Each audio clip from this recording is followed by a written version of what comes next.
Renuncié a mi imperio para cuidar a mis hijos y 18 años después descubrí que nunca fueron míos. Nunca imaginé que la peor conversación de mi vida ocurriría sentado en la misma mesa donde había servido miles de desayunos. Mi esposa estaba frente a mí.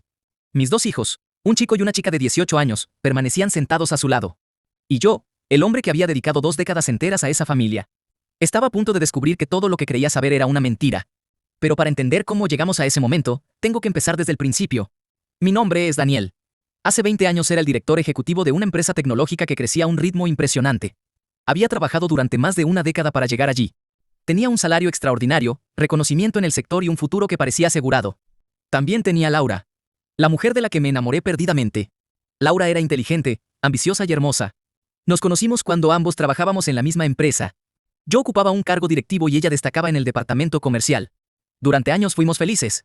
O al menos eso creía. Cuando Laura quedó embarazada de gemelos, sentí que la vida me estaba dando todo lo que siempre había deseado. Sin embargo, el embarazo se convirtió rápidamente en una pesadilla. A los 5 meses comenzaron las complicaciones. Los médicos hablaron de riesgo de aborto. Luego aparecieron problemas de presión arterial. Después vinieron las hospitalizaciones. Hubo semanas enteras en las que no me separé de ella. Dormía en una silla junto a su cama. Comía en cafeterías de hospital. Vivía pendiente de cada análisis médico. Cuando finalmente nacieron los bebés, un niño y una niña, pensé que todo mejoraría. Pero la recuperación de Laura fue extremadamente difícil. Pasaron meses antes de que recuperara la normalidad. Necesitaba ayuda constante. Una noche, mientras sostenía a los 2 recién nacidos al mismo tiempo y veía a mi esposa agotada hasta las lágrimas, tomé una decisión. Una decisión que cambió mi vida para siempre. Renuncié. Abandoné mi puesto como CEO. Vendí parte de mis acciones. Dejé atrás la carrera por la que había trabajado toda mi vida. Todo el mundo me llamó loco. Mis socios intentaron convencerme de quedarme. Mis amigos no podían entenderlo. Pero para mí era simple. La familia era más importante. Laura volvería a trabajar cuando estuviera recuperada. Yo me quedaría en casa. Y así lo hice. Los primeros años fueron agotadores. Aprendí a cambiar pañales. Aprendí a cocinar. Aprendí a limpiar. Aprendí a reconocer una fiebre antes de que aparecieran los síntomas. Aprendí a funcionar durmiendo 4 horas por noche. Estuve presente en cada primer paso. En cada cumpleaños. En cada enfermedad. En cada pesadilla nocturna. En cada reunión escolar. En cada caída. En cada lágrima. Mientras tanto, Laura reconstruía su carrera profesional. Y yo me sentía orgulloso de ella. Nunca le reproché nada. Pensaba que ambos hacíamos sacrificios distintos por la misma familia. Pero con el paso de los años algo empezó a cambiar. Al principio fueron pequeños comentarios. Debe ser agradable, no trabaja. Tienes una vida fácil. Ojalá yo pudiera quedarme en casa todo el día. Luego esos comentarios comenzaron a venir de Laura. No entiendes la presión real del trabajo. Tú no sabes lo que es esforzarse fuera de esta casa. Es fácil opinar cuando no tienes responsabilidades. Cada palabra dolía. Porque yo había renunciado precisamente para asumir responsabilidades. Pero guardaba silencio. Por amor. Siempre por amor. Después llegaron los cambios en los gemelos. Cuando eran pequeños me adoraban. Yo era su mundo. Pero durante la adolescencia comenzaron a alejarse. Al principio pensé que era normal. Hasta que las burlas empezaron.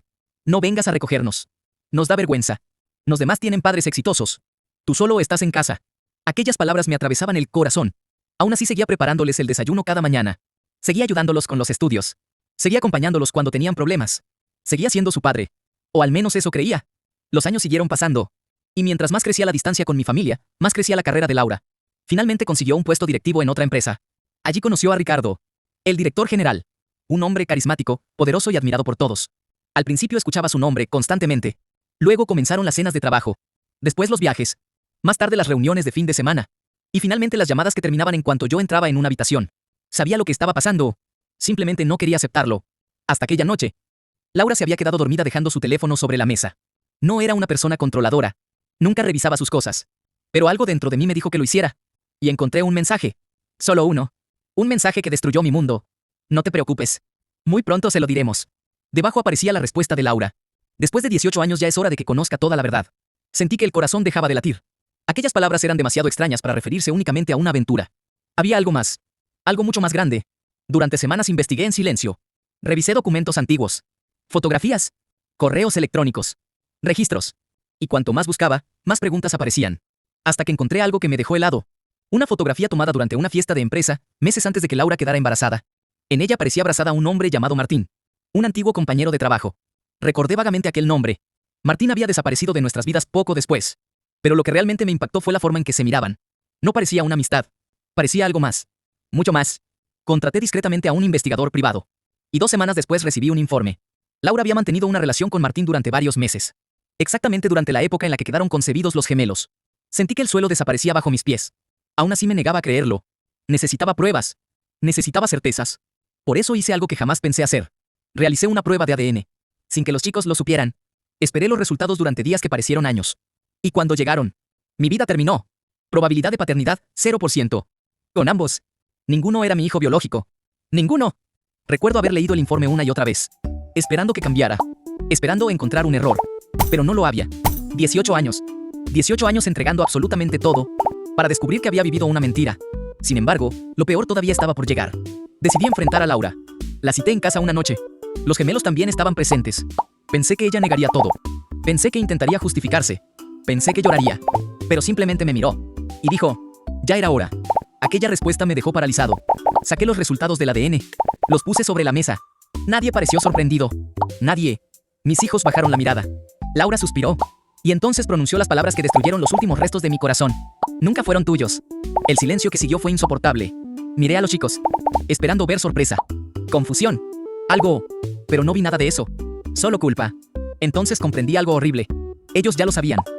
¿Desde cuándo? Pregunté. Mi hijo habló primero. Desde hace 3 años. Sentí un golpe en el pecho. ¿3 años? Mamá nos lo contó. Mi hija comenzó a llorar. Pero ya era demasiado tarde. El daño estaba hecho. ¿Y aún así me dejaron seguir viviendo como un idiota? Nadie respondió. Laura tomó la palabra. No queríamos hacerte daño. Solté una carcajada amarga. ¿No querían hacerme daño? Daniel, renuncié a mi carrera por ustedes. Los cuidé toda la vida. Los alimenté. Los protegí. Los amé más que a mí mismo. ¿Y me dices que no querían hacerme daño? Laura apartó la mirada. Entonces llegó el golpe final. Martín era el verdadero padre. Yo ya lo sospechaba. Pero escucharlo fue devastador. ¿Y dónde está Martín? Laura tardó unos segundos en responder. Murió hace 15 años. La habitación quedó en silencio. De pronto todo encajó. Martín había desaparecido. Nunca reclamó a los niños. Nunca apareció. Porque estaba muerto. Y yo había sido el sustituto perfecto. El hombre que cargaría con todas las responsabilidades mientras otro permanecía como un recuerdo idealizado. Me levanté de la mesa. Sentía que no podía respirar. Pero antes de irme escuché algo inesperado. Mi hija comenzó a llorar desconsoladamente. Papá, por favor. Aquella palabra me detuvo. ¿Papá? Hacía años que casi no la usaba. Me giré lentamente. No me llames así. Ella rompió a llorar. Mi hijo también parecía devastado. Por primera vez en años vi algo que no era desprecio. Vi miedo. Porque acababan de comprender algo. Yo podía desaparecer. Y entonces ocurrió otro giro inesperado. Mi hijo confesó algo. Nosotros no queríamos tratarte así. Fruncí el ceño. ¿Qué? Mamá nos decía constantemente que te habías rendido. Que abandonaste tu carrera porque eras débil. Que nunca habías logrado nada importante. Que ella era quien sostenía a la familia. Sentí que la sangre se congelaba. Miré a Laura. Ella permanecía en silencio. ¿Les dijiste eso? No respondió. Pero no hacía falta. Su silencio era una confesión. Durante años había destruido mi imagen frente a ellos. Había reescrito la historia. Me convirtió en un fracasado para ocultar la verdad. Aquella noche abandoné la casa. Solicité el divorcio. Vendimos la propiedad. Y durante meses no hablé con ninguno de ellos. Intenté reconstruir mi vida. Intenté encontrar sentido a todo aquello. No fue fácil. Pero entonces ocurrió algo inesperado. Recibí una llamada. Era un antiguo socio. La empresa que había ayudado a fundar atravesaba dificultades. Necesitaban ayuda. Acepté reunirme con ellos.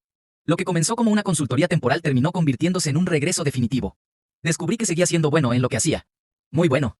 2 años después había recuperado una posición ejecutiva. 3 años después había multiplicado mi patrimonio. Y por primera vez en mucho tiempo me sentía vivo. Mientras tanto, Laura no tuvo tanta suerte. Su aventura con Ricardo terminó. La empresa atravesó una crisis. Y finalmente perdió su empleo. La vida comenzó a pasar factura. Una tarde recibí otra llamada. Era mi hija. No había hablado con ella en casi 3 años. Contesté. Y escuché llanto. Mucho llanto. Necesito verte. Acepté. Cuando llegó parecía una persona completamente diferente. Más madura. Más humilde. Y profundamente arrepentida. Me contó que había descubierto toda la verdad. No la versión de Laura. La verdad completa. Cómo había renunciado a mi carrera. Cómo había sacrificado todo por ellos. Cómo había sido engañado desde el principio. No merezco que me perdones, dijo entre lágrimas. Pero necesitaba decirte que lo siento. Yo también lloré. Porque, pese a todo, seguía queriéndola. No como hija biológica. Pero sí como la niña que había criado. Poco después mi hijo también apareció. Y luego comenzaron las visitas. Las conversaciones. Las disculpas. La reconstrucción. Lenta. Difícil. Pero real. Hoy tengo 60 años. Laura ya no forma parte de mi vida. Ricardo desapareció hace mucho. Martín sigue siendo un fantasma del pasado. Pero los gemelos continúan visitándome. Algunos dirán que debería haberlos rechazado. Que no eran mis hijos. Que no compartíamos sangre. Quizá tengan razón. Pero después de pensarlo durante años llegué a una conclusión. La sangre puede crear un vínculo biológico. Pero el amor crea una familia. Yo no estuve presente porque compartíamos ADN. Estuve presente porque los amaba. Y aunque la verdad destruyó mi matrimonio, no pudo borrar 18 años de recuerdos. A veces todavía duele. Todavía me pregunto cómo habría sido mi vida si hubiera conocido la verdad desde el principio. Pero también sé algo. Cuando ellos tuvieron fiebre, fui yo quien permaneció despierto toda la noche. Cuando tuvieron miedo, fui yo quien los abrazó. Cuando cayeron, fui yo quien los levantó. Y cuando necesitaron un padre, fui yo quien estuvo allí. No Martín. No Ricardo. Yo no. Por eso, aunque me arrebataron muchas cosas, jamás podrán quitarme una verdad. Puede que no haya sido su padre biológico. Pero fui su verdadero padre. Y eso es algo que ningún examen de ADN podrá cambiar jamás.